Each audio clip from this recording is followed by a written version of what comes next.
C'est bon. Bonjour à tous, c'est un grand plaisir d'accueillir aujourd'hui Philippe Zeytoun, qui est un voisin, voilà, et qui va nous parler de ce très beau projet qui est le laser Apollon. Alors Philippe Zeytoun a fait c'est un ancien du campus, thèse en 94 sur les lasers XUV, c'était à Paris Sud, à l'époque ça s'appelait Paris Sud, ça s'appelle toujours Paris Sud, à l'issue de quoi vous avez fait un postdoc en Angleterre, puis retour en tant que chargé de recherche CNRS dans votre laboratoire d'origine. Puis ensuite, vous avez engagé une diversification thématique en travaillant sur les optiques X, notamment en collaboration avec l'Institut d'optique. Vous avez fait pas mal d'instrumentation dans spectrométrie, à transfert de Fourier pour les rayons X, puis avec Mourad Idir, vous avez travaillé sur un senseur de front d'onde X qui est, je crois, commercialisé par la société Imagine Optique. En 2001, vous avez rejoint le LOA, où vous avez travaillé sur l'amplification des harmoniques d'ordre élevé. Puis en 2007, vous avez été nommé directeur adjoint au LOA, donc adjoint à Gérard Mourou. C'est un poste que vous avez encore aujourd'hui, je crois. À cet endroit-là, vous avez notamment beaucoup contribué au financement, vous avez consolidé le financement des 3 installations ILAI, et vous avez notamment créé HiLaser, l'infrastructure HiLaser. Je crois que depuis 2005, vous avez engagé les travaux sur tout ce qui est activation de médicaments anticancéreux, toujours avec les rayons X. Et ça permettait également de faire l'imagerie 3D de cette même activation. Donc voilà. Et depuis 2012, je crois, depuis 1 an environ, vous avez pris le relais de François Miranov sur le projet, je crois qu'on dit Silex, pas Silex. C'est Silex? Bon, Silex, c'est français, donc il est en français, très bien. Donc Silex. Ah, donc c'est français. Donc c'est Silex, qui est la partie en fait expérimentale du projet de laser Apollon. Et c'est d'ailleurs à ce titre que vous êtes là aujourd'hui pour nous parler donc, du projet de laser Apollon, qui est en pleine gestation encore, l'accouchement n'est pas loin, et notamment de la belle physique que nous pourrons faire avec quand ça sera opérationnel. Alors mesdames et messieurs, je vous... Monsieur Zeytoun. Merci. Vous m'entendez? Ok. Donc, merci pour l'introduction. Merci à vous tous d'être venus pour m'écouter, vous parler pendant 1 heure de ce projet Apollon Silex. Donc, j'ai laissé que le terme Apollon qui est le titre de l'infrastructure. Silex est un projet qui doit normalement s'arrêter fin 2019. C'est un financement ANR. Donc, voilà le plan. J'irai rapidement sur un historique. Je présenterai aussi relativement rapidement le laser Apollon parce que c'est quand même le cœur de tout. Donc, il est bien de savoir comment il est. Et après, je vais vous parler des différentes sciences qu'on peut faire. Donc, l'accélération d'électrons, on ne voit pas très bien, rayonnement X, accélération de protons, la physique en champ fort. Et pour la conclusion, je voudrais quand même prendre 2 transparences sur les applications sociétales. Beaucoup de choses sont dites sur les applications sociétales avec les très grands lasers. Je voudrais recentrer un peu la discussion quand même. Donc, pour commencer sur le positionnement, c'est un projet du plateau Palaiseau-Orsay-Saclay. Le triangle, le célèbre triangle où il y a beaucoup de sciences qui se fait. Donc, en fait, le projet a commencé vraiment au LOA et avec l'école polytechnique, avec le LULI, sous l'impulsion de Gérard Mourou et de Jean-Paul Chambaret. Et puis, au fur et à mesure, on a décidé que le LULI reprenne en charge le projet Apollon, vu sa dimension. Et on a décidé de le transférer à l'Arbre de Merisier, qui est ici, qui est juste à côté de Soleil. Donc, il y a beaucoup de laboratoires qui ont participé. Il y a 12 laboratoires qui participent au projet. C'est très vaste. Chacun a une contribution réellement importante au projet. Et on a différentes tutelles qui financent des projets. Donc un financement ANR, un financement Equipex, la région Île-de-France et l'ESSON qui financent aussi. Donc c'est quand même beaucoup de support, beaucoup de travail. C'est à peu près 10 ans, ce projet. Donc le lieu exactement envoyé, c'est juste collé à Soleil. Ici, on a les algorithmes. Le bus 86 passe ici. Et ici, vous avez l'arrêt Orme des Merisiers. Donc c'est là. C'est tout ce rectangle jaune. C'est très grand, en fait. Tout simplement parce qu'on a utilisé un ancien bâtiment qui était dédié pour un accélérateur de particules. L'accélérateur ne marche plus depuis longtemps. Et on a tout le bâtiment souterrain qui est là. Donc je vais vous montrer un peu plus après le schéma sur d'autres transparents. Ce qui est intéressant, c'est qu'on va disposer à terme de 4 faisceaux. Donc là, bientôt, on va voir un laser 1 pétawatt, donc 15 femto, 15 joules. Dans 1 an, on aura la version finale, quasi finale du laser. Donc on s'approchera des 10 pétawatts, 15 femto, 150 joules, 160 joules à peu près. Et ultérieurement, on aura des faisceaux annexes pour faire sonder, créer des plasmas, etc. Donc ce qui est important de savoir, c'est qu'il y a quand même très peu de grands lasers au monde de ce type-là. Et toute cette dynamique que nous, on a en France, elle a été menée en parallèle, aussi sur l'impulsion de Gérard Mourou, à la création de 3 infrastructures qu'on appelle ILAI.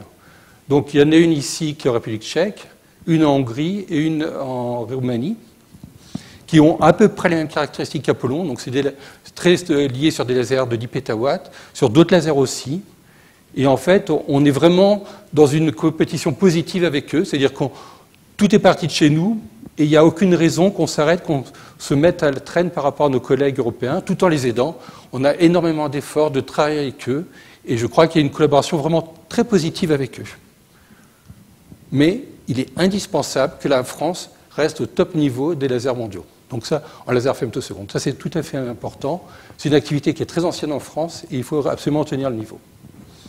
Donc justement, pour vous montrer où on en est, voilà les lasers multi-pétawatts. Donc évidemment, sur cette carte, il y a beaucoup d'autres noms qui sont marqués. Ce sont des lasers de plus basse puissance, des lasers pétawatts. En multi-pétawatts, il n'y en a pas beaucoup au monde. Donc ce qui est assez intéressant, c'est qu'il y a 2 grands endroits. Il y a l'Europe et l'Asie. Donc l'Asie est assez active. Et entre autres, vous voyez l'étoile bleue que j'ai posée là-bas. Il y a un laser de 100 pétawatts qui vient d'être lancé en Chine. Donc là, on passe vraiment à une autre dimension encore. En dehors de ça, en Europe, on est quand même très actif et on a vraiment cette culture des lasers femtosecondes. Aux États-Unis, j'ai montré 2 spots ici. En fait, ce ne sont pas des lasers femtosecondes. Ce sont des lasers plus longs qui sont liés à la fusion inertielle, qui restent dans des lasers de très grande puissance, mais ce n'est pas du tout la même physique qu'on peut faire. Alors justement, voyons un peu comment toute cette dynamique et cette historique sur les lasers femtosecondes. Donc, tout a commencé évidemment avec les lasers, vers le début des années 60. La montée en intensité a été très rapide. Et puis assez rapidement, les systèmes techniques ont commencé à bloquer. On commence à avoir du mal à faire marcher, à pousser la puissance. Et on a observé une stagnation assez longue, en fait, de la puissance. Alors pourquoi on a cette stagnation, pas de la puissance, excusez-moi, de l'intensité? Alors d'où vient cette stagnation? En fait, c'est assez simple. L'intensité, c'est ça. C'est l'énergie du laser divisée par la surface du faisceau et divisée par la durée de l'impulsion. Donc, on peut toujours augmenter l'énergie, c'est assez facile. Il y a des installations américaines dont j'ai parlé, ont des très fortes énergies, donc c'est pas trop compliqué. Le seul problème, c'est que pour une impulsion courte, on se retrouve très vite à des intensités très élevées dans le faisceau lui-même, au moment où on va amplifier. Et ce faisceau va induire des effets non linéaires des amplificateurs, va induire des effets non linéaires dans les optiques et va tout détruire. Donc la stagnation ici, elle est vraiment technique. Ce n'était pas un problème d'avoir plus d'énergie, c'est que de toute façon, on détruisait tout. Et donc, qu'est-ce qui a produit ce choc-là, ce changement de paradigme? C'est la technique CPA, et je vais vous montrer cette technique-là. Donc, juste pour vous montrer quand même un point important, je vais vous montrer après la technique CPA, il y a eu une croissance très longue sur les intensités, et ce qui est intéressant à voir, c'est qu'actuellement, contrairement à ce qu'on pensait il y a 10 ans, on se retrouve encore maintenant un problème de saturation. Donc, même la technique CPA, on arrive un peu à la limite de la technique CPA actuellement. Donc la croissance, la vitesse de croissance de l'intensité est en train de diminuer avec le temps. Néanmoins, on peut franchir des étapes et faire de la physique vraiment très belle pour les 20 prochaines années. Donc la technique CPA, c'est quelque chose qui a été inventé par 2 personnes, Denis Strickland et Gérard Mourou. Gérard Mourou est un chercheur émérite de l'École Polytechnique, quelqu'un qui a été directeur du LOA. C'est lui qui a eu cette idée qui vient en fait des radars. Donc, c'est une technique qui n'avait pas été transposée sur les lasers. La solution est extrêmement simple. Une fois qu'on l'a connue, on se dit oui, pourquoi ne pas y avoir pensé avant, comme toujours. L'idée est simple, c'est que comme on est bloqué par l'intensité, on veut augmenter l'énergie, ça c'est sûr. On ne va pas augmenter indéfiniment la surface. À un moment, on est bloqué. Donc la seule chose à faire, c'est d'étirer, d'augmenter beaucoup la durée d'impulsion. Et avec des réseaux, c'est ça. Donc on envoie une impulsion courte, on passe par des réseaux, on sépare les couleurs. Et donc les différentes couleurs se propagent à des moments différents. L'impulsion est extrêmement étirée, ça peut être 1000 fois, 10 000 fois l'étirement. Et donc on peut regagner cette énergie par des amplificateurs sans rien détruire. Et après on se repropage sur des réseaux qui sont mis dans une structure inverse des réseaux qui étirent. On recomprime l'impulsion et on arrive ainsi à avoir une impulsion très intense qui fonctionne très bien. Donc ça a été vraiment un changement de paradigme total. Et vous l'avez vu pendant 20 ans, un peu plus même 30 ans, on a continué à augmenter l'intensité et ça a ouvert énormément de physique. Donc ça, c'est vraiment très important. Je tiens quand même à souligner qu'il n'y a pas longtemps, avec mon collègue Eduardo Oliva, on a proposé de faire le CPA dans les rayons X. Et en fait, quelques années plus tard, en 2016, on l'a fait, et ça marche aussi dans les rayons X. Donc vous voyez, la qualité de cette technique CPA est tout à fait extraordinaire. Alors, il y a 3 techniques maintenant pour faire des lasers ultra brefs de très forte intensité. Il y a ces lasers dont j'ai parlé qui existent aux États-Unis, qui sont des systèmes multi-kilojoules. Ici, vous voyez une plaque amplificatrice. Par contre, on ne peut pas descendre à des durées d'impulsion très courtes. On est plutôt à 500 femtosecondes. Il y a le titane saphir qui permet de faire des durées très très courtes. Ça, c'est Apollon. Et il y a la technique dite OPCPA qui arrive à peu près à 20 femtosecondes, voire un peu plus court. Alors, à l'époque, la technique OPCPA, on voit, c'est du mélange d'ondes. Donc, on rentre une impulsion longue, une impulsion courte, et on amplifie l'impulsion courte. Donc, maintenant, on sait faire des cristaux très très grands. La technique est assez mature.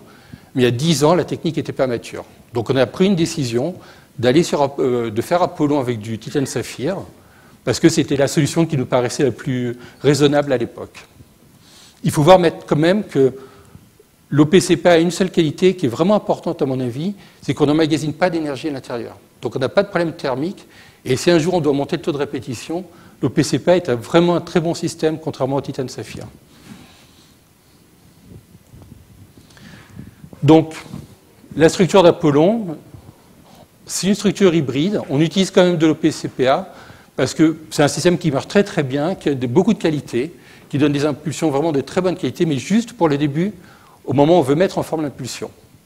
Et dès qu'on commence à amplifier, donc on a plusieurs étages amplificateurs, je vais vous montrer juste après, on passe en titane saphir, on contrôle le faisceau, après on peut séparer le faisceau pour l'envoyer vers le compresseur, ou récupérer une partie du faisceau non comprimé pour aller vers les expériences.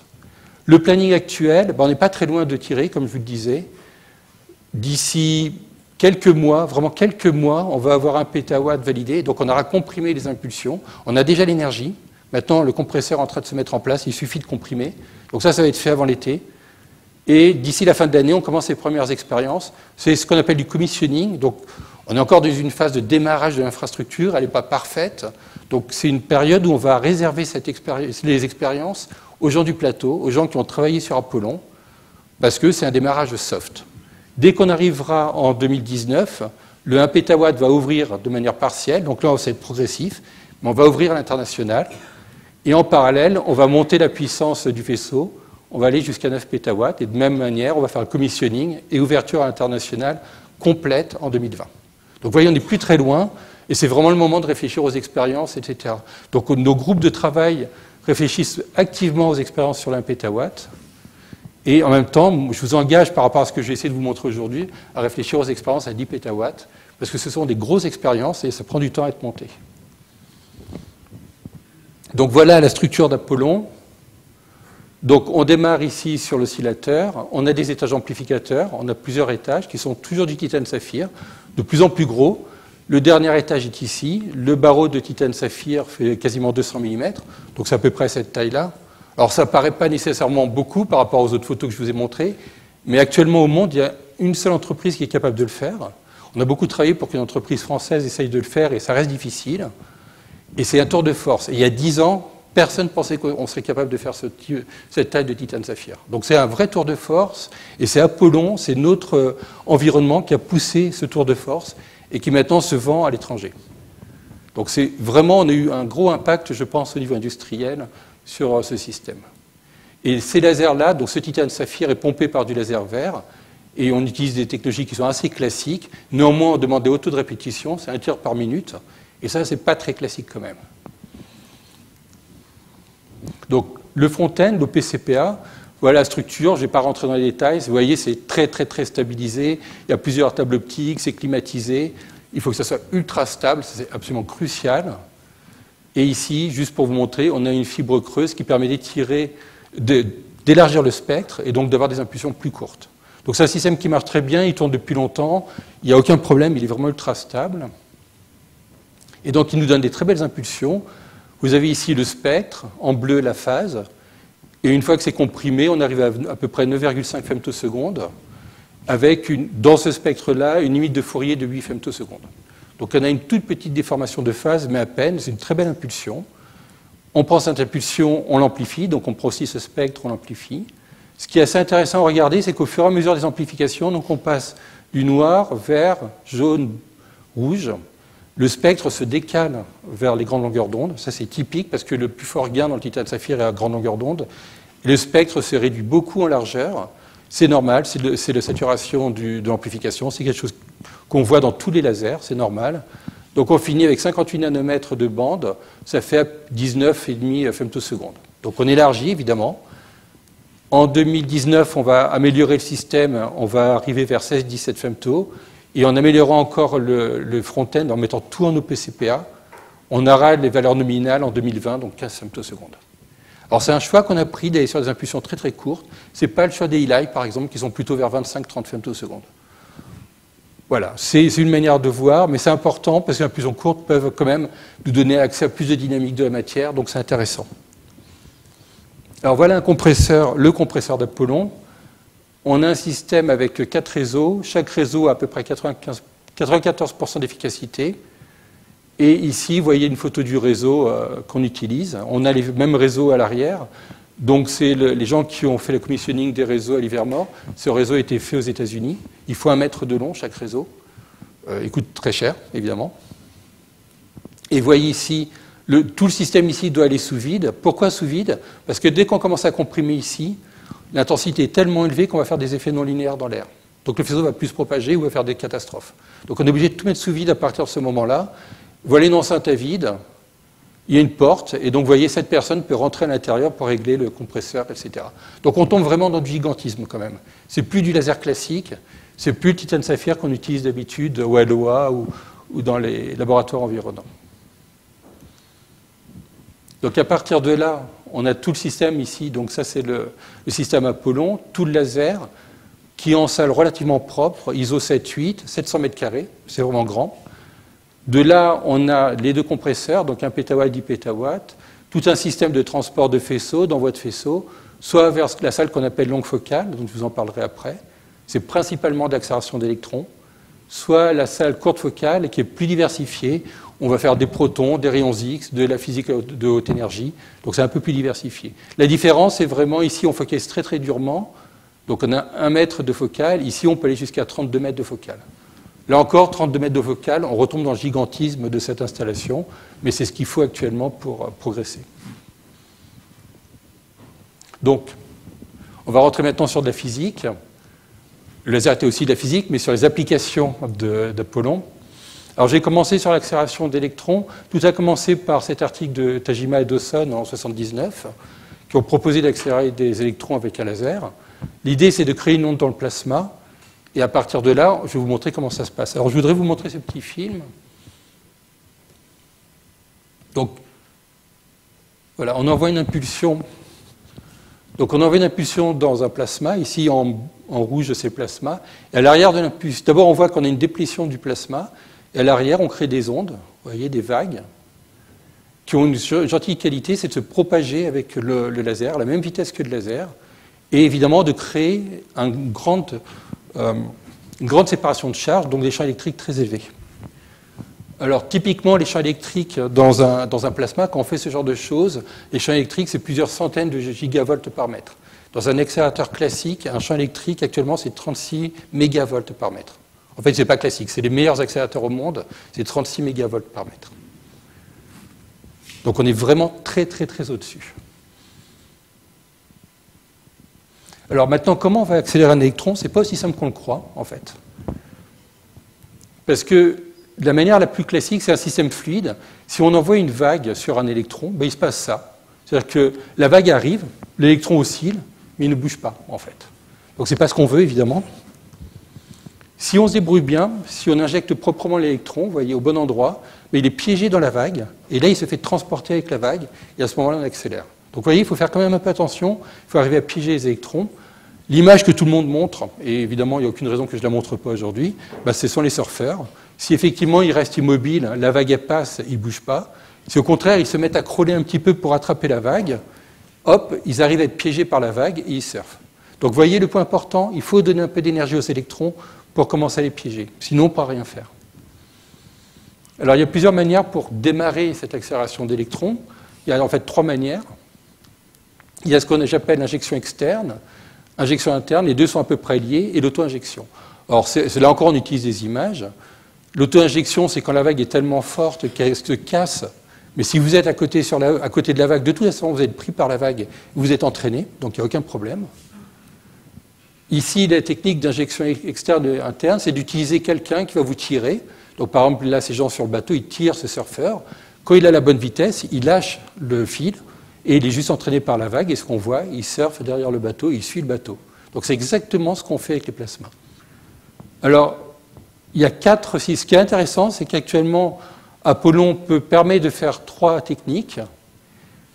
Et la dernière technique qui est ici, qui utilise un accélérateur classique avec un plasma, je tiens à souligner, c'est un projet qui existe à Orsay par mes collègues de l'équipe LaserX du LAL. C'est encore en projet, mais l'idée, c'est vraiment de se rapprocher d'un futur accélérateur à plasma, donc d'utiliser une partie hybride, accélérateur classique, plus le plasma. Et c'est les seuls qui proposent de faire ça. J'espère qu'ils vont pouvoir aller au bout, parce que dans ce cas-là, sur le plateau, on sera les seuls au monde à avoir toutes les techniques ensemble, réunies à 5 km les unes des autres. Et ça, c'est absolument crucial pour franchir les étapes et pouvoir faire des vrais accélérateurs à plasma. Donc, ne faites pas l'erreur que j'ai faite pendant des années et des années. Moi, j'ai toujours cru qu'en fait, il n'y avait que les lasers qui permettaient d'accélérer des particules et de faire des ondes plasma. En fait, pas du tout. Les particules elles-mêmes, si au lieu de prendre un laser ici, l'impulsion, ce sont des particules, ça fait aussi des ondes plasma. Donc, je vous conseille de regarder ce document sur le courrier du CERN. On voit cette image. Donc, en violet, c'est l'onde accélératrice. En marron, orange, elle est décélératrice. Et on a un premier faisceau de particules qui arrive, qui fait une onde de sillage. C'est exactement ça. Et ici, je ne sais pas si vous voyez en blanc, ici, on a un faisceau de particules qui est piégé dans l'onde de sillage. Et vous voyez, elle se propage avec la particule. Donc, il est possible d'accélérer avec des particules. Et les gens des accélérateurs ne nous ont pas attendus, ils l'ont fait, ça marche pas mal en fait. Par laser, c'est à peu près la même idée. Donc, le laser arrive. En violet, on a les ondes accélératrices. En jaune, elles sont décélératrices. Ce qui est assez particulier avec les lasers, c'est que dans la coupe transverse, donc là, on est vraiment dans un plan horizontal ici. Dans une coupe transverse, on s'aperçoit aussi qu'on a des structures défocalisantes et focalisantes. Donc le faisceau d'électrons va se mettre à s'agiter un petit peu. Je vais vous montrer des images là-dessus. On voit ça très bien. Donc ça, c'est assez particulier quand même. Alors, pour revenir d'abord, avant d'aller sur le laser, sur le pur laser, on va faire de l'accélération par particule. Il y a 3 systèmes, donc avec les électrons. Donc ça, ce sont des simulations, puis il y a eu des expériences par la suite qui ont été faites. On injecte 2 paquets d'électrons l'un derrière l'autre. Le premier perd de l'énergie, donc il se retrouve ici, il a quasiment plus d'énergie. Et le deuxième gagne de l'énergie et il se retrouve ici. Donc les 2 paquets démarraient à 23 GeV. Et celui-là a gagné de l'énergie, il est arrivé à peu près à 50 GeV. Il n'a pas gagné toute l'énergie, évidemment, mais ça marche. Donc ça, c'est du pur électron. C'est fait aux États-Unis, par exemple, au SLAC. Ça marche pas mal. Ce qui est intéressant, c'est qu'on peut faire à peu près la même chose, mais beaucoup plus petit, avec des lasers. On va mettre 2 jets de gaz l'un derrière l'autre, 2 plasmas. Donc on va induire, pareil, on va avoir 2 paquets d'électrons qui vont, un premier paquet qui va rentrer là, un deuxième paquet qui va être piégé là-dedans. On a un système à 2 paquets d'électrons. Donc c'est exactement pareil. Et on va amplifier de la même manière, on va accélérer le deuxième paquet d'électrons. Alors c'est un système qui est vraiment intéressant. On revient à l'intérêt de ces lasers à rendre tout compact, puisque les champs électrostatiques sont extrêmement élevés. Et donc ça a été financé il y a un peu plus d'1 an, je crois, par une ERC au laboratoire. Et enfin, pour finir sur cet aspect, il y a eu cette jolie expérience avec des protons. Donc là, il y a un faisceau de protons qui passe dans un plasma, je crois qu'il fait 10 mètres le plasma, et on voit très très bien les vagues ici, typiques du plasma. Donc il y a aussi des idées d'accélérer avec des faisceaux de protons. Protons conventionnels, c'est vraiment par un accélérateur conventionnel. Donc revenons maintenant à l'accélération laser. Il y a pas mal de choses caractéristiques sur l'accélération laser. J'ai gardé que les points qui me paraissaient les plus importants. Un des points vraiment importants, c'est la longueur d'accélération. Les champs électrostatiques, je vous l'ai dit, sont très très élevés, donc on peut se mettre à rêver de faire des téra-électronvolts. Ce n'est pas aussi simple que ça quand même. Donc, un des grands problèmes, c'est la diffraction. On focalise le faisceau laser parce qu'il fait des fortes intensités. Le faisceau va se défocaliser et donc on va automatiquement perdre le régime qu'il nous faut. En fait, il y a plusieurs solutions. On peut faire de l'autoguidage, en fait. Donc le laser va lui-même s'autofocaliser, créer des effets non linéaires, c'est l'effet Kerr. Et donc il va s'autofocaliser, se défocaliser, s'autofocaliser, et il peut se propager assez loin comme ça. On peut utiliser des capillaires, donc c'est juste des tubes creux, des décharges électriques qui créent du plasma sur les bords. Et par exemple, cette expérience qui a été faite aux États-Unis, c'est avec des décharges électriques, et ils ont réussi justement à accélérer avec un laser de 1 pétawatt, ils ont obtenu 4 GeV. Ici, on voit le spectre. Alors là, ce n'était pas 4 GeV, mais c'est une partie de l'expérience. Et ils ont obtenu le record au monde actuellement, c'est 4 GeV avec ce système-là. Donc il y a pas mal de solutions pour avoir des grandes longueurs accélératrices. Même si on a des grandes longueurs accélératrices, ce n'est pas toujours très simple, parce qu'on a un problème, il faut que l'onde plasma et les électrons aillent à la même vitesse. S'il y en a un qui va plus vite que l'autre, de toute façon, on va perdre l'échange d'énergie, ça ne va plus marcher. On ne va plus être dans le piégeage d'ondes. Donc le problème, c'est que la longueur des déphasages, qui correspond à cette limite, au moment où l'onde plasma et les électrons ne vont pas à la même vitesse, dépend de gamma. Donc gamma, c'est le facteur de Lorentz, donc c'est l'énergie des électrons. Et une des solutions qui a été proposée, et qui elle-même dépend de la densité du plasma. Donc une des solutions qui a été proposée, c'est de faire plusieurs plasmas les uns derrière les autres, faire des sauts de densité pour réajuster la longueur de propagation, réajuster la phase entre l'onde et les électrons. Donc ça marche pas mal. Et le dernier point, c'est qu'au bout d'un moment, de toute façon, le laser a donné beaucoup d'énergie au plasma et il ne va plus être assez intense pour pouvoir accélérer. Et donc, qu'est-ce qu'il faut faire? Il faut utiliser un nouveau laser et on se retrouve avec des systèmes multi-étages. Donc ces groupes-là, par exemple, travaillent pas mal dessus. Nous, on veut travailler dessus sur Apollon. C'est clairement une bonne voie. Et de toute façon, on revient un peu à ce qu'on connaît tous, par exemple, sur les lasers. On n'essaie pas d'obtenir un laser de 10 pétawatts avec un seul amplificateur. Il faut des étages. En accélération de particules, c'est pareil. Il faut des étages. Il n'y a pas le choix. Donc je vais vous montrer un peu les différentes techniques. Là, vraiment, on va rentrer dans Apollon avec des expériences anciennes et puis des calculs vis-à-vis d'Apollon. Donc le premier régime, qui est le régime de déferlement, au moment où la vague se casse. Donc c'est ce qui a vraiment fait une grande révolution dans la communauté d'accélération de particules. On a donc le faisceau qui rentre dans le plasma, les électrons qui sont complètement éjectés. On a un creux ici, ce qu'on appelle une bulle. Les électrons partent derrière. Donc ici, on n'a plus que des charges positives, des charges négatives, un champ électrostatique extrêmement élevé. Et les électrons sont réinjectés par l'arrière. Et on voit ici sur ces simulations qu'au fur et à mesure du temps, les électrons gagnent en énergie et donc passent de très faible énergie, 50 MeV, 400 MeV, et maintenant, comme je vous l'ai dit, on peut monter à 4 GeV. Alors, ce qui est important quand on discute de tout ce qui va être effet non linéaire dans les plasmas, c'est ce terme A0 qui dépend, dans ce cas particulier, de la masse de l'électron, et donc qui donne que si A0 est à peu près égal à 1, les électrons deviennent relativistes. Donc c'est vraiment intéressant de voir à quelle intensité à peu près on devient relativiste, c'est vers 10-18 watts par centimètre carré. L'autre point qui est important, c'est qu'il y a des conditions de résonance dans la bulle, donc on ne peut pas faire ce qu'on veut, et en particulier, on ne peut pas prendre une tâche focale aussi grande qu'on veut, il faut qu'elle soit résonante avec le plasma.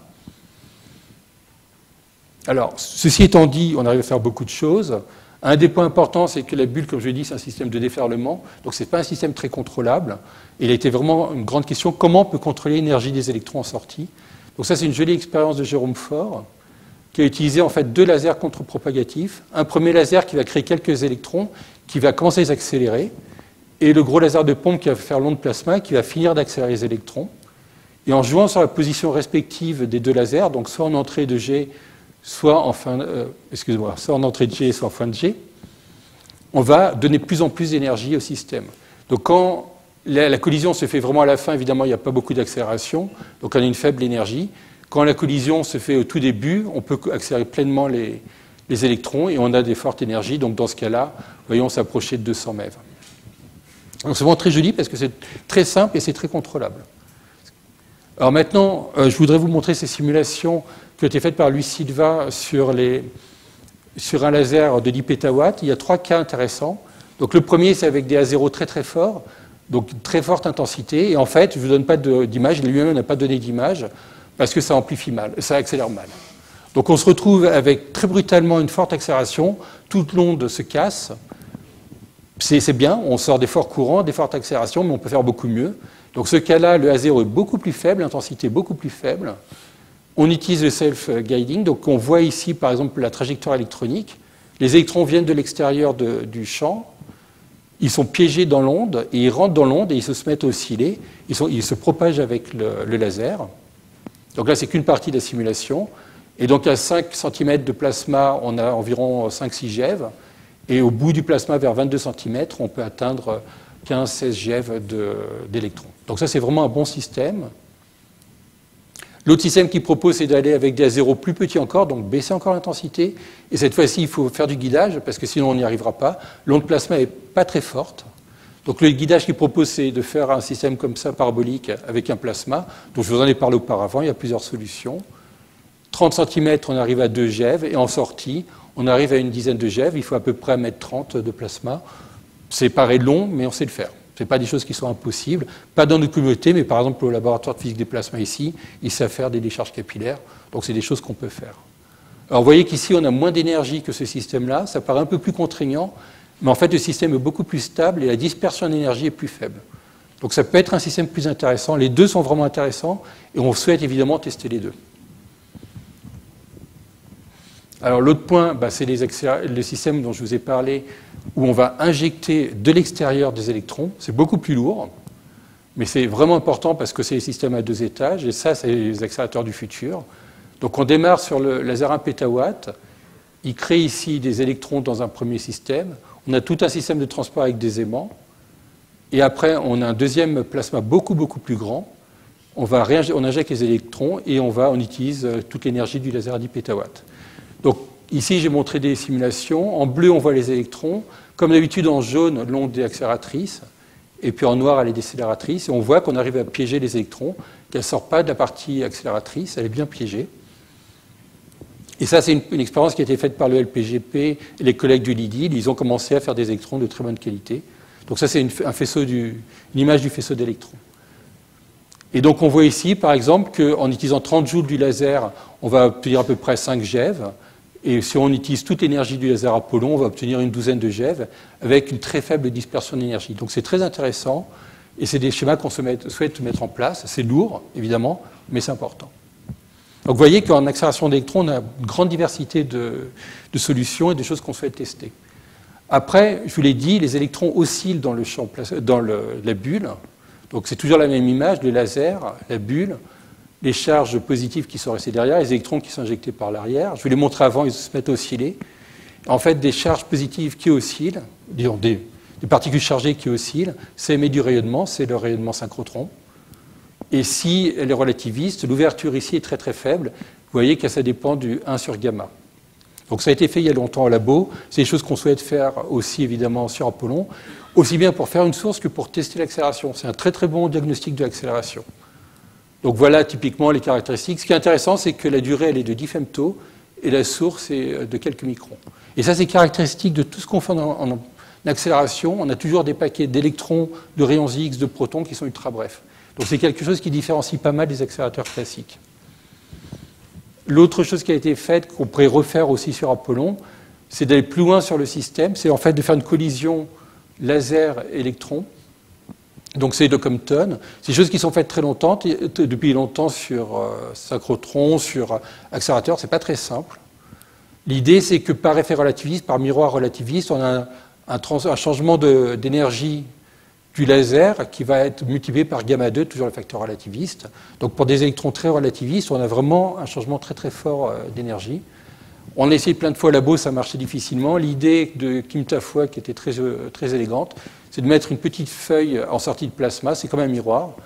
Donc le laser, il commence à accélérer, il tape sur la feuille, il revient, il collisionne sur le paquet d'électrons, donc il n'y a plus de problème de synchro, d'alignement, tout est simple. Et on a le faisceau de rayons X. Et vous voyez le facteur gamma 2 dont je vous parle, on part d'un laser infrarouge, on finit avec des rayons X durs à 150 keV.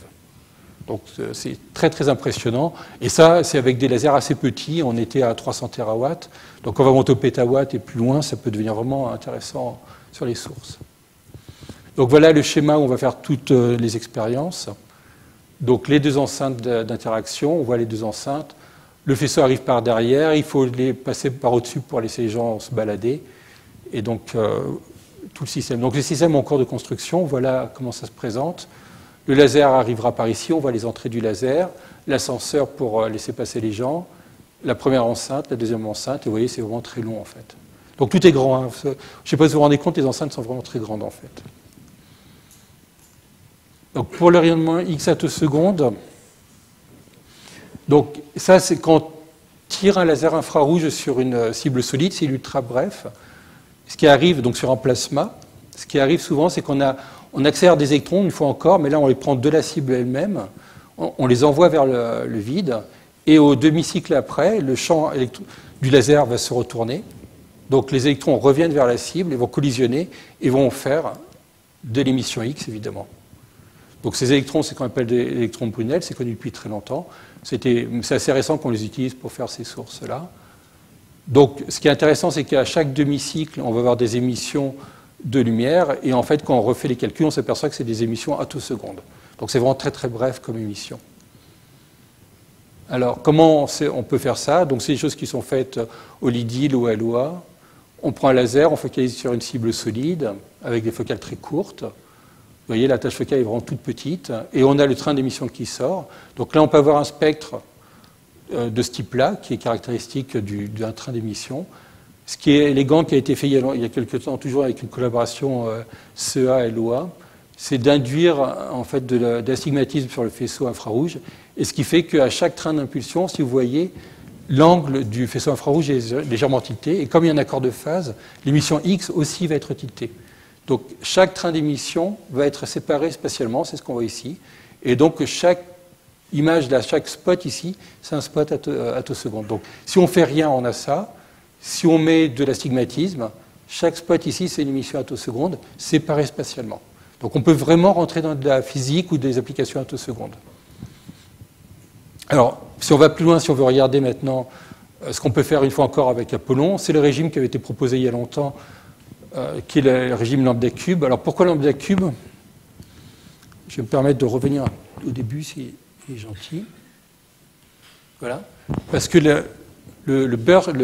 l'impulsion est très très petite, donc elle fait quelques lambda en durée, et elle fait quelques lambda en largeur, en fait. Si on fait ça quand on tire sur une cible solide,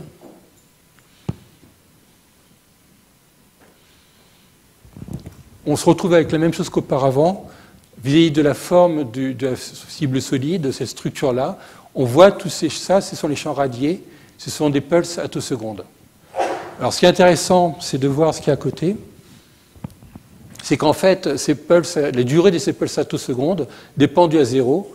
Donc plus on va travailler avec des lasers très intenses, donc on va arriver vers des lasers de 10-22 watts par centimètre carré, ça c'est Apollon, plus on va diminuer la durée de l'impulsion.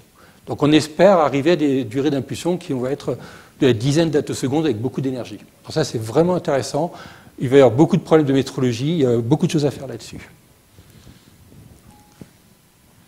Ce qu'on peut faire aussi, ça c'est des expériences très récentes, qui ont été faites au CEA, qui est très jolie, c'est d'accélérer les électrons dans le vide. Donc c'est toujours la même idée, le faisceau laser tape sur la cible solide, va arracher les premiers électrons, et ce qu'on a vu auparavant, c'est que dès que les électrons sont arrachés, ils ont un peu d'énergie, ils peuvent être piégés par l'onde, et là c'est l'onde laser.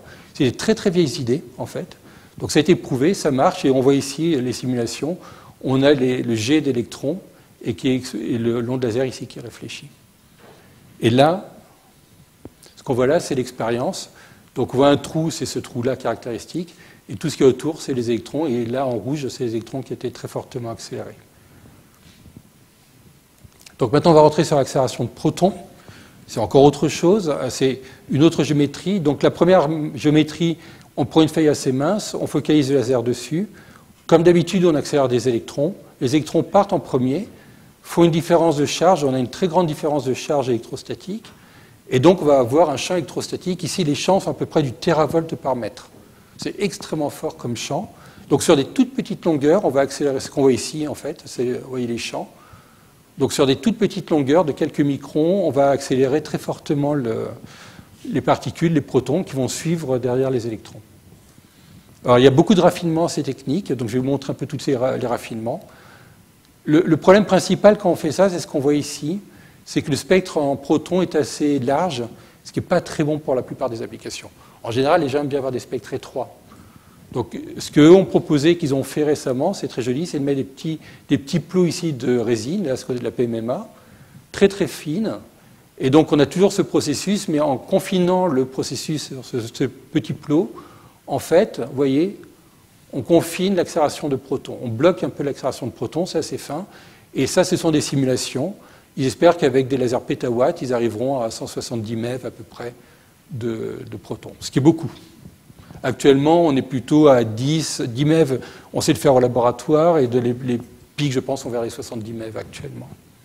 Donc ça, c'est une très bonne solution pour avoir des systèmes très monochromatiques, très monocinétiques. Une autre solution qui a été proposée il y a quelques années, mais qui est vraiment qu'on peut tester sur Apollon, parce qu'on ne peut pas le tester pour l'instant autrement, c'est de faire de l'accélération par choc. Donc là, on a un jet de gaz qui est très dense, qui a à peu près 10-21 électrons par centimètre cube, ce qu'on appelle densité critique. On produit un jet d'électrons, et les jets d'électrons va collisionner à haute densité avec le gaz, va créer une onde de choc qui va pousser tout le système. Vous voyez, tout le système part en avant sous le choc créé par les électrons, et vont automatiquement pousser les protons. Donc les protons sont devant le choc, en fait. Ils sont poussés par le choc. Contrairement à avant, où les protons étaient derrière les électrons, là, les protons sont devant les électrons. Si on prend Apollon à pleine puissance, on espère obtenir jusqu'à 900 MeV. Donc ça, c'est des courbes d'espace, des phase diagrammes. Donc jusqu'à 900 MeV. Donc 900 MeV, les protons sont relativistes. Ça serait la première fois où on pourrait accélérer avec des lasers des protons relativistes. Donc il y a vraiment une grosse physique à faire avec ce genre d'expérience. Très très élégante. On peut aller encore plus loin, c'est des idées encore plus originales, qui consistent à carrément pousser avec le laser. Donc c'est vraiment le laser là, les feuilles sont très très très fines, c'est 10 nanomètres à peu près de feuilles, et le laser va entièrement pousser la feuille, on voit ici, la matière qui part devant, et on se retrouve avec un pic de matière, les protons qui partent tout seuls poussés par la feuille, c'est du piston en fait. Et alors ça, ce qui est vraiment intéressant, c'est que c'est un mécanisme qui devrait être dominant vers 10-23 watts par centimètre carré. Donc Apollon, pleine puissance, devrait voir ce mécanisme-là, ce qui n'a jamais été vu jusqu'à maintenant. Donc il y a énormément de choses à faire. Dès qu'on va lancer Apollon, il y a énormément de physique à faire de ce type-là. Alors voilà un peu des extrapolations. J'ai repris ça d'un article de Julien Fuchs, du Lully. C'est un peu ancien, je pense que les extrapolations peuvent changer un petit peu. Tous ces points, ce sont des simulations. Mais ce qui est intéressant de voir, c'est qu'avec Apollon Silex, donc on doit arriver, comme je vous disais, à atteindre à peu près le GeV, et donc on doit arriver à avoir des protons relativistes.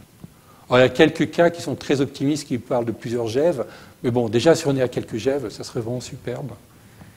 Et les deux lignes ici, ce sont simplement deux différences de calcul, et dues à la diversité des mesures. Ce n'est pas toujours très simple de faire les projections. Donc voilà comment ça va se passer. Ça, c'est la salle courte focale avec tout le système expérimental. Donc le laser Apollon de 10 pétawatts va rentrer par le haut, va être focalisé par une parabole hors axe dans l'enceinte. Et ici, on a l'arrivée du laser 1 pétawatt. Et on peut, vous voyez, il y a des plots ici. On peut changer la position du laser 1 pétawatt pour faire, par exemple, des manips de collision entre les électrons et des photons, ou des manips à deux faisceaux laser, etc. En noir ici, juste un détail quand même, en noir ici, c'est un mur de béton, parce que quand on a des protons qui sont aussi énergétiques, on commence à faire des radiations. Ça commence à plus être très très sain, donc il faut vraiment protéger le système. Une des manières pour protéger, une chose capitale qu'on protège, l'enceinte à vide ici, elle est différente de celle que je vous ai montrée auparavant. Elle est entièrement en aluminium, ce qui a posé beaucoup de problèmes d'ailleurs, donc elle a été installée il n'y a pas longtemps. Et ça permet qu'elle soit peu activable. Ça permet de faire des expériences assez rapidement. Sinon, quand vous envoyez des protons sur une enceinte qui contient des métaux lourds, l'enceinte va devenir radioactive et vous êtes bloqué pendant 6 mois, 1 an, où vous ne pouvez plus accéder du tout. Donc on est obligé de faire ce genre d'enceinte un peu particulière. Alors maintenant, je voudrais rentrer sur la dernière partie de tout ce qu'on peut faire, c'est la physique en champ fort. Et c'est quelque chose où là, vraiment, il faut Apollon, et je pense qu'il y a tout à faire actuellement. Alors, tout à faire, oui et non. Je triche un petit peu quand je vous dis ça, quand même. Parce qu'en fait, si on regarde cette courbe-là que les gens des lasers femtosecondes adorent montrer régulièrement avec différentes variantes, il y a une limite qui est vraiment intéressante, qui est aux environs de 10-29 watts par centimètre carré. C'est la limite de Schwinger. Donc l'idée, c'est que les lasers vont se mettre à perturber tellement le vide qu'automatiquement, spontanément, on va avoir une création d'électrons et de positrons. On va avoir des paires qui vont être produites. Donc ça, c'est vraiment des tests de QED, de tests de vérifier comment le vide se comporte sous champ laser. Le seul petit détail, vous voyez, c'est que ça, c'est des courbes optimistes habituelles, et les courbes que je vous montrais ont tendance à saturer. Donc on n'est pas près d'arriver là, honnêtement. Alors j'ai beaucoup réfléchi, j'ai regardé comment on pouvait faire si on montait beaucoup d'énergie. Même avec les CPA à rayons X, on peut focaliser beaucoup, je pense qu'on n'est pas arrivé, hein, franchement. Néanmoins, il y a une chose qui est assez surprenante dans ce diagramme qui m'a vraiment interloqué, c'est ce point-là. Il y a un point, il y a super longtemps, en fait, disons super longtemps, ouais, il y a un certain temps, où ils ont annoncé des intensités extrêmement élevées, et vous voyez, par rapport aux autres, c'est quand même 6 ordres de grandeur, quand même. Donc comment ils y sont arrivés? Qu'est-ce que c'est ce point-là, et pourquoi eux, ils peuvent le faire, et nous, on est un peu bloqués quand même, on est là. Alors c'est ce que je voudrais vous expliquer. En fait, donc, sur l'article j'ai repris l'article de l'époque, et donc le point important, c'est que cette intensité, elle est dans le centre de masse de la particule. Ce n'est pas l'intensité au repos que vous voyez en tant que chercheur dans votre laboratoire. Donc c'est une petite ruse qui est classique sur les faisceaux de particules. C'est pour ça, par exemple, dans les grands accélérateurs actuellement, on n'envoie plus un faisceau de particules sur des feuilles en général, on envoie 2 faisceaux de particules l'un contre l'autre, parce que ça rend les collisions beaucoup, beaucoup plus intéressantes, puisqu'on travaille dans le centre de masse, en fait. Donc comment ils ont fait? Eux, à l'époque, ils ont pris un accélérateur de particules, c'était le SLAC aux États-Unis.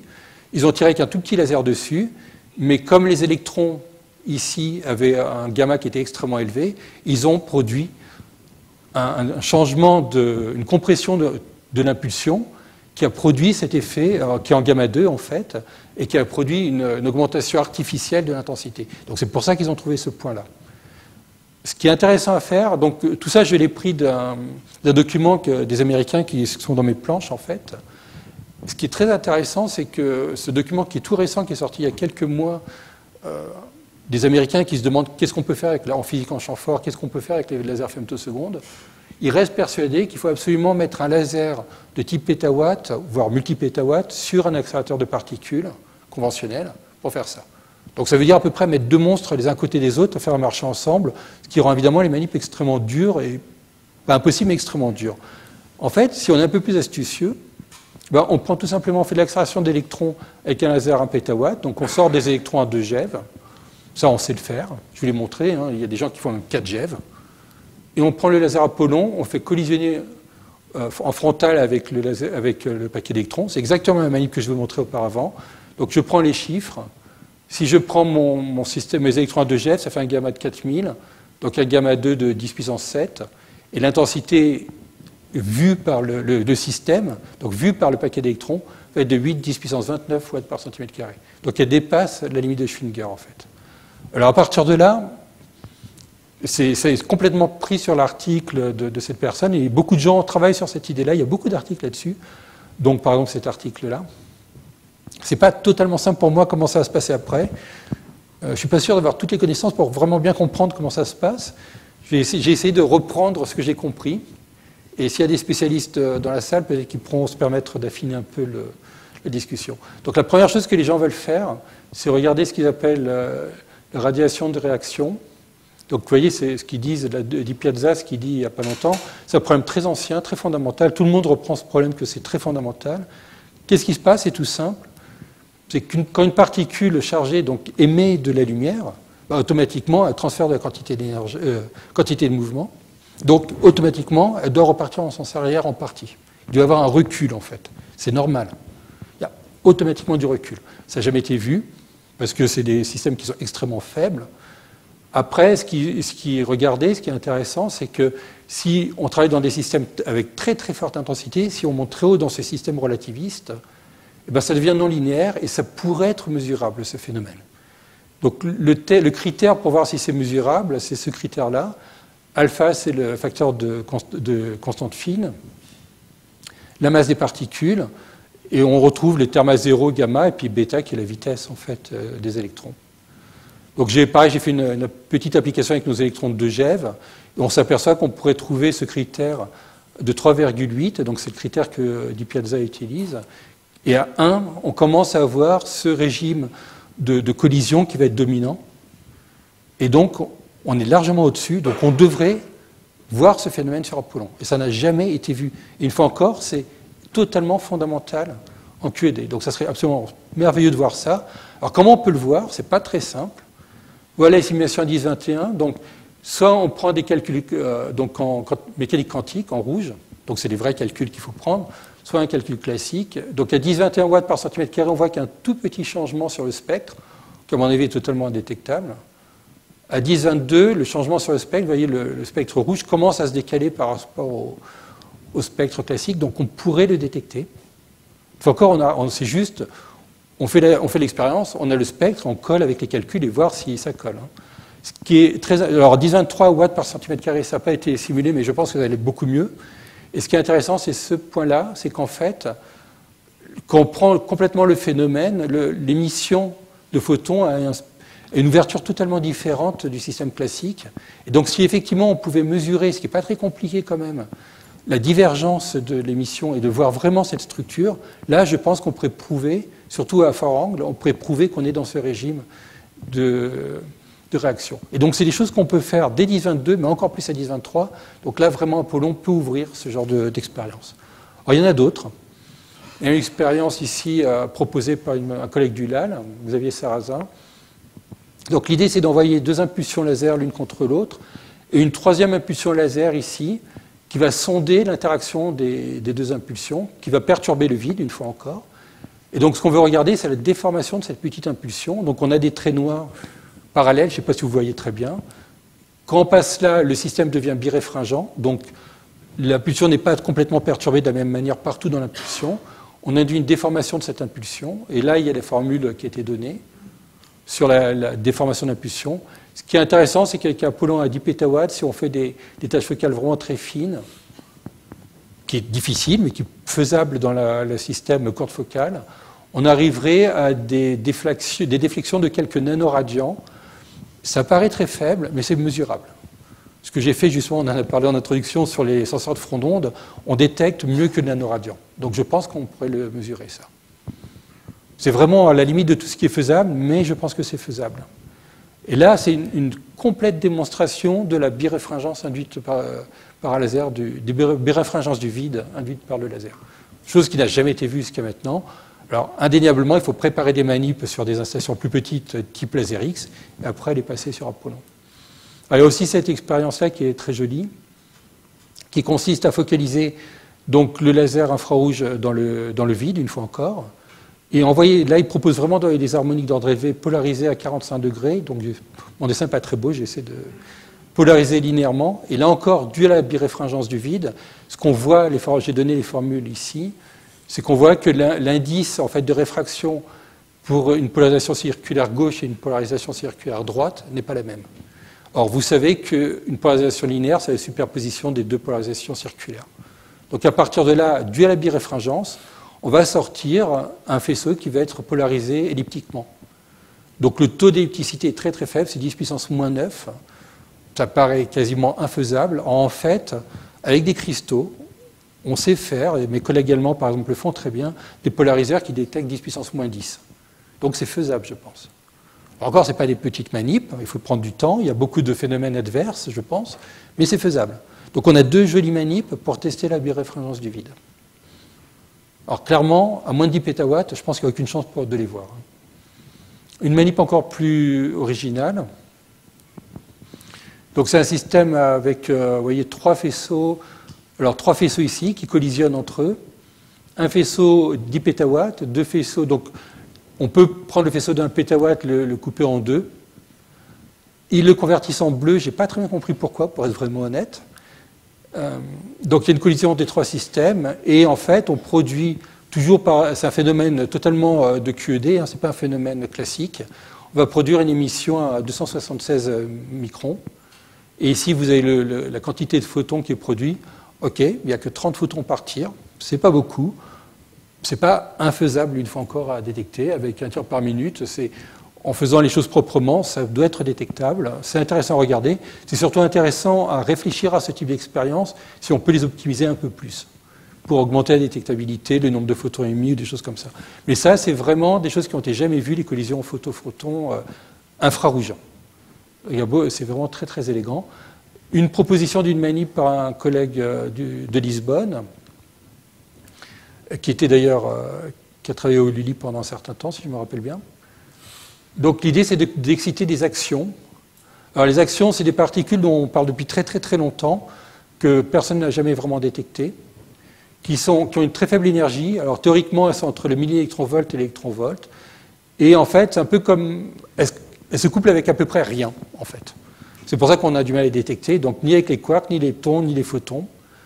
Et les gens pensent qu'il y a des gens qui pensent qu'il y a des actions dans l'univers, et donc ça pourrait être une raison par laquelle il y a de la matière noire qu'on a du mal à détecter. Alors l'idée est très simple, c'est que si on induit un champ magnétique très très très élevé, on va produire une séparation là encore, on va perturber le vide, et ça va faire une émission des actions le long du laser. Donc il y a des expériences qui ont été faites avec des champs magnétiques statiques et des longueurs d'interaction extrêmement longues dans des cavités.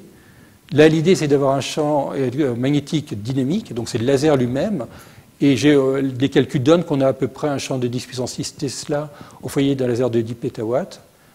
Et donc on arrête ce phénomène, on focalise dans le vide, le laser se réfléchit sur un miroir, donc le laser est renvoyé pour ne pas perturber la mesure. Comme je vous dis, les actions interagissent à peu près avec rien, donc passent à travers le miroir, et après il faut détecter les actions. Donc Tito Mentosa, dans son article, propose une manière de détecter les actions avec des harmoniques d'ordre élevé. Je ne l'ai pas remis là parce que honnêtement, je n'ai pas tout compris sur la détection. Néanmoins, je sais qu'il y a des manières de détecter les actions. Les gens qui travaillent là-dessus depuis longtemps, au CERN par exemple, je vous ai parlé d'expériences là-dessus, il y a des manières de le détecter. Donc il y a très peu d'actions produites par impulsion, mais ça reste faisable. Et c'est une manip où il faut absolument toute la puissance d'Apollon, mais qui est absolument révolutionnaire, je pense. Alors après toutes ces belles manips, toute cette belle science, je voudrais un peu comme revenir à être un peu plus terre à terre pour conclure. Je voudrais vous parler d'une application sociétale. J'ai pris un cas, juste un cas d'exemple, un cas d'école, pour parler de manière globale à quoi servent ces lasers, ces méga lasers en fait. Alors, ces méga lasers, une fois qu'on a des protons, la chose que les gens ont envie de faire, c'est faire de la protonthérapie. Et donc j'ai pris ça de collègues. C'est pas d'Apollon, vous voyez, c'est d'autres personnes qui nous expliquent qu'avec ces grands lasers, on va améliorer la protonthérapie qui existe par exemple à Orsay. Il y a un centre de protonthérapie qui accueille des malades à Orsay. On va rendre le système 10 fois plus compact, 10 fois plus précis et 10 fois moins cher. Donc dans le transport d'après, je vais regarder les points. Est-ce qu'effectivement ils ont raison? Ou est-ce qu'il n'y a pas une petite erreur là-dessus, ou peut-être un peu d'emballement? Donc qu'est-ce que c'est la protonthérapie? Voilà, il y a une personne qui est malade, qui a une tumeur. On peut utiliser des rayons X pour brûler la tumeur. Le problème des rayons X, c'est qu'on dépose plus d'énergie à la surface qu'à l'intérieur. Les protons ont une grande qualité. Vous voyez, ça c'est le faisceau de protons qui rentre. Donc c'est une simulation faite par mon collègue Manuel Cotello, avec Jean 4, c'est un logiciel très classique. Donc quand on arrive sur les os, on a un peu d'absorption, et après, les protons sont ralentis, ne déposent quasiment pas d'énergie, et quand ils sont suffisamment ralentis, ils sont captés, ils déposent toute l'énergie. Et vous voyez, là, il y a un pic de dose très brutal. Et donc, si tout est bien contrôlé, on brûle la tumeur, et c'est pour ça qu'il y a un vrai intérêt sur la protonthérapie, pour des tumeurs très difficiles d'accès, sur les yeux, sur le cerveau, sur le cœur, qui a des organes très fragiles. Il y a vraiment un engouement actuellement sur la protonthérapie, c'est vraiment important. Donc c'est une question majeure, est-ce qu'on peut utiliser ces très grands lasers de 10 pétawatts pour faire ça, comme le proposent les collègues? Alors, il disait que c'était donc nos lasers seraient 10 fois plus petits qu'un système de protonthérapie. Donc je suis allé sur Internet, il y a une entreprise qui vend des systèmes clés en main de protonthérapie depuis longtemps. Vous voyez, donc là il y a un accélérateur, c'est un cyclotron. Ici il y a ce qu'on appelle un grand tri qui prend le faisceau de protons qui les bouge. Et puis le malade qui est ici est une personne. Donc la longueur totale ici, c'est assez court, c'est une quinzaine de mètres à peu près. La surface d'empiètement de ce système, c'est 2,50 m au sol. Alors, juste pour vous rappeler, ça c'est la photo uniquement du compresseur d'Apollon. Vous voyez que juste ce compresseur fait à peu près déjà toute la taille du système. Donc le 10 fois plus petit, je pense qu'ils sont un peu trompés ou ils se sont un peu emballés, les collègues. Alors après, ok, il faut quand même revoir un point. Je veux revoir cette courbe que je vous ai montrée auparavant. Il y a un point qui est vraiment important. Parce que la simulation que je vous ai montrée juste auparavant... Non mince, attendez, voilà. Cette simulation-là, en fait, on a utilisé des protons de 150 MeV, et ils pénètrent déjà quasiment 10 cm à l'intérieur du corps, en fait. Donc on n'a pas besoin d'avoir des protons de 1 GeV dont je vous ai parlé auparavant, parce qu'ils vont traverser la personne, ils ne vont rien faire. Et la fenêtre thérapeutique, c'est entre 70 MeV et 200 MeV. Le système que je vous montre là, donc c'est ce qu'on voit là, ils vont jusqu'à 230 MeV. Il n'y a pas besoin des plus hauts. Après, ça serait inefficace, en fait. Donc il n'y a pas besoin d'Apollon. Ça, c'est déjà une erreur majeure. Les 10 pétawatts, c'est une erreur. Le système, et finalement, est surdimensionné et il sera totalement inefficace. Ce qu'il faut, c'est un laser de 1 pétawatt.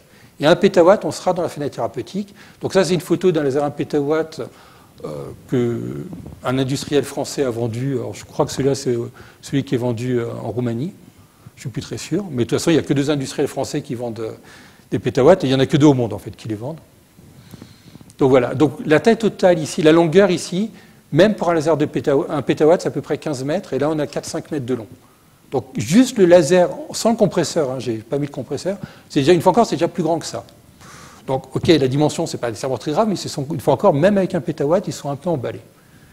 Alors maintenant, on va voir un peu la précision, on va voir si effectivement on peut s'en sortir par ailleurs. Donc, typiquement, ce que donne cet article est très intéressant, je vous conseille de le lire. Il faut à peu près 10 protons pour une irradiation, et en fait, ce qu'on s'aperçoit, donc ce système qui vend, il faut un peu plus, il faut à peu près 10 puissance 11 protons par seconde. Donc comment nous, on peut arriver à 10 puissance 11 protons par seconde? Ben, avec un laser de 1 pétawatt, il faudrait à peu près 20 minutes pour y arriver. Donc si on veut vraiment arriver à ce régime, en fait, il faudrait travailler à 100 Hz, voire à 1 kHz. C'est à peu près ce qu'il faut. Et qu'actuellement, les lasers 1 pétawatt sont plutôt à 1/3 toutes les minutes. Un peu moins, 1/3 toutes les 10 secondes, si je me rappelle bien. C'est ce qu'on est capable de faire. Donc il faudrait des lasers avec 2 kW de puissance moyenne. Tous ces lasers-là ont 20 watts de puissance moyenne. Donc il y a un changement total de paradigme sur le laser. Ce n'est pas comme ça en claquant des doigts, contrairement à ce qui est dit. Donc il ne faut pas des gros lasers. Deuxièmement, il faut des lasers à très haut taux de répétition. Et troisièmement, ce qui est important, vous voyez, c'est qu'ils scannent actuellement, les faisceaux de protons scannent la tumeur. Donc il faut un contrôle de l'énergie des protons extrêmement bonne. Et en fait, même si la tumeur est grosse, et donc c'est intéressant que les protons ne soient pas monocinétiques, parce qu'ils vont éclairer toute la tumeur, en fait, ça ne marche pas, ça. Ça, c'est bien sur le papier. Mais toutes les tumeurs sont différentes, tous les corps sont différents, donc il n'y a pas de solution. Il faut démarrer avec des protons monocinétiques, et il y a des techniques qui sont très très éprouvées, des caches, qui vont ajuster rapidement, dynamiquement l'énergie des protons pour vraiment scanner en 3D la tumeur. Donc il faut des protons monocinétiques, il n'y a pas de choix. Et donc avec le système que je vous montrais avec les microstructures qui sont les meilleurs actuellement, ce qu'ils proposent de mieux, ils ont 15% en delta sur eux, donc il faudrait 5%. Donc là encore, vous voyez que la précision n'est peut-être pas tout à fait là. Quant au prix, en fait, si on regarde, un des problèmes principaux, là j'ai pris ça sur un site web, donc c'est toujours ce site web, et il parle d'une installation aux États-Unis. Et donc si on regarde ça, vous voyez que les 2 personnes qui sont là, ce n'est pas des spécialistes laser, ce n'est pas des spécialistes du plasma, ce sont des techniciens et des médecins. Et donc c'est un vrai problème, c'est qu'un laser pétawatt, il faut à peu près 3 spécialistes laser pour le faire tourner. Plus derrière, il faudrait les spécialistes du plasma. Et donc si vous montez tous les manpower, tout ce qui va compter dans les coûts là-dessus, le système va totalement exploser, vous n'arriverez absolument pas à en vendre. Donc quand je vois dans les sites web ou dans les annonces des laboratoires étrangers ou de collègues qui veulent vendre leurs infrastructures des pétawatts en disant on va faire de la protonthérapie, c'est juste ridicule. Et c'est vraiment dommage, je trouve ça dommage, parce que Apollon, tous ces grands lasers de 10 pétawatts, c'est de la physique fondamentale. Je vous ai montré qu'il y a énormément de choses à faire en physique fondamentale, donc il n'y a pas besoin de survendre pour déjà avoir une belle installation et prouver à nos tutelles, prouver à nos chercheurs qu'il y a énormément de choses à faire. Donc je vous l'ai dit, on peut faire énormément de schémas d'accélération, atteindre 20 GeV d'électrons, c'est extraordinaire. On peut faire des protons relativistes avec des lasers, ça n'a jamais été fait. Qu'est-ce qu'on peut faire? Juste là, il y a une semaine, un collègue du Lully a obtenu une ERC. C'est une application, donc ils prennent des protons relativistes, ils les envoient sur des feuilles, ils les transforment en neutrons par spallation, et ces neutrons vont activer des cibles. C'est un voie d'activation très très particulier, parce qu'il faut des faisceaux de neutrons extrêmement rapides, donc qui n'existent pas actuellement sur un accélérateur conventionnel, et on peut faire de la nucléosynthèse, et donc revenir à toutes les questions fondamentales de nucléosynthèse de l'univers, comment certaines voies de nucléosynthèse peuvent donner les éléments qui existent actuellement. Et on ne peut pas le faire avec des accélérateurs classiques. Donc vous voyez, en restant dans la physique, en restant l'endroit où on sait faire des choses, il y a énormément de choses à faire, et les ERC ont compris ça et financent ce genre de choses. Et je ne vous parle évidemment pas de la QED, je vous l'ai montré, il y a tout à faire carrément. Et j'aimerais bien qu'il y ait un jour ici un chercheur, une chercheuse spécialisée sur la QED qui lance complètement la thématique sur Apollon. C'est juste extraordinaire. Donc voilà, pour moi, Apollon va ouvrir à 10 pétawatts, va ouvrir de nouveaux horizons physiques, il y a énormément de choses à faire. Et tout ce qui va être science plus appliquée doit se faire avec les lasers existants sur le plateau, qui sont des très bons lasers, qui sont en plus basse énergie, et qui, elles, vont permettre de faire des applications sociétales. Donc voilà, je voudrais juste conclure en vous disant que souvent, quand j'entends parler des lasers 10 pétawatts, ils veulent faire bouillir le vide. Ben moi, j'aimerais que ça fasse bouillir le cerveau de nos chercheurs, nos chercheuses, qu'ils inventent de nouvelles manips, toutes des expériences que je n'ai pas données ici, parce que pour les 20 ans à venir, il y a beaucoup de choses à faire sur le plateau. Voilà, je vous remercie.